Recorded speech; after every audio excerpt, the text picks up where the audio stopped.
নমস্কার বন্ধুরা। দেশের কোটি কোটি আয়করদাতাদের জন্য আয়কর দপ্তরের পক্ষ থেকে একটি বড় ঘোষণা। কারণ আয়কর দপ্তরের পক্ষ থেকে ইনকাম ট্যাক্স রিটার্ন ফাইল নিয়ে বড় একটি সুবিধা ঘোষণা করা হয়েছে। যদিও সেই সুবিধাটা যদি কেউ নিতে চান সেক্ষেত্রেও তিনি কিন্তু সমস্যায়ও পড়বেন ভবিষ্যতে। সমস্যাটা কি? কোনো ধরনের রিফান্ড আপনি পাবেন না ইনকাম ট্যাক্সের পক্ষ থেকে, বা কোনো সুদও পাবেন না। কী এমন সুবিধা যেটা সুবিধা বলা হচ্ছে অথচ সেখানটায় সমস্যা হতে পারে, বা আপনি টাকার দিক দিয়ে ক্ষতিতে পড়তে পারেন? বিষয়টা আমরা অবশ্যই ডিটেলসে জেনে নেব। কারণ ইনকাম ট্যাক্স রিটার্ন ফাইল করার কিন্তু সময় অলরেডি এগিয়ে আসছে। আপনারা জানেন 31শে মার্চ হয়ে গেল, মানে আপনাদের নতুন ইয়ারের ইনকাম ট্যাক্স রিটার্ন ফাইল করতে হয়। তো স্বাভাবিকভাবে প্রত্যেক বছর 31শে জুলাই লাস্ট ডেট থাকে। তো এবছরও সেই ব্যাপারই থাকছে। 2023-24 আর্থিক বছর বা অ্যাসেসমেন্ট ইয়ার হলে 24-25-এর অ্যাসেসমেন্ট ইয়ার।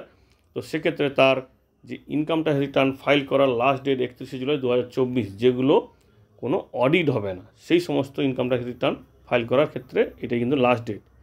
কিন্তু আয়কর দপ্তরের পক্ষ থেকে যেটা বলা হয়েছে যে অনেকের আধারের সঙ্গে প্যান কার্ডের লিঙ্ক করা নেই, এমনকি ব্যাংকেও তো লিঙ্ক নেই।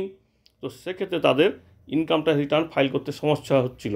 তো তাদের জন্য কিন্তু সুবিধা ঘোষণা করা হলো 31শে জুলাই 2024 পর্যন্ত।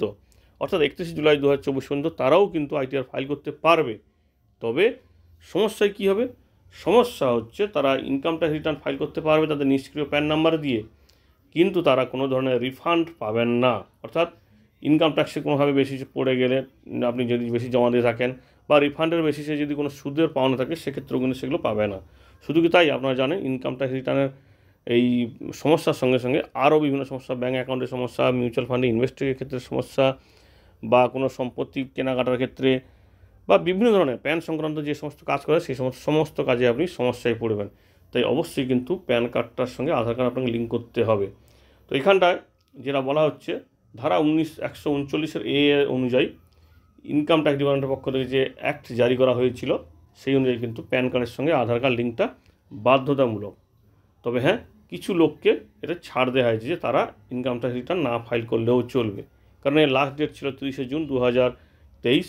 কিন্তু এখনও অনেকেই আয়কর দপ্তরের পক্ষ থেকে বলা হচ্ছে যে কয়েক কোটি, মিনিমাম 10 কোটির উপরে প্যান কার্ড যে অধিকারী বা প্যান কার্ড যাদের আছে তারা কিন্তু এই লিঙ্কটা করেনি। তো কাদের জন্য ছাড় দিয়েছে দেখুন। যারা জম্মু কাশ্মীর, আসাম এবং মেঘালয় রাজ্যে বসবাস করেন স্থায়ী বাসিন্দা, তাদের জন্য আয়কর আইন 1961 অনুযায়ী একক অনাবাসী যারা ভারতীয় তাদের জন্যও কিন্তু ছাড় আছে।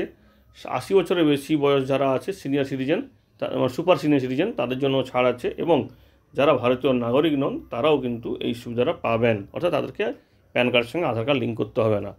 পরিষ্কার কথা, প্যান কার্ডের সঙ্গে আধার কার্ড লিঙ্ক না করলেও আয়কর দপ্তরের নতুন ঘোষণা যে আপনি তো আইটিআর ফাইল করতে পারবেন, কিন্তু আপনি কোনো রিফান্ড ক্লেম করতে পারবেন না। অর্থাৎ আপনার কিন্তু সমস্যাই হবে, তো ক্ষতিই হবে। তাই অবশ্যই ইনকাম ট্যাক্স ডিপার্টমেন্টের নিয়ম অনুযায়ী প্যান কার্ডের সঙ্গে আধার কার্ড লিঙ্ক করে নেবেন, এবং সেটা কীভাবে লিঙ্ক করবেন এটা নিয়ে আমাদের কিন্তু অনেকগুলো ভিডিও আছে, চাইলে দেখে নিতে পারেন। ধন্যবাদ।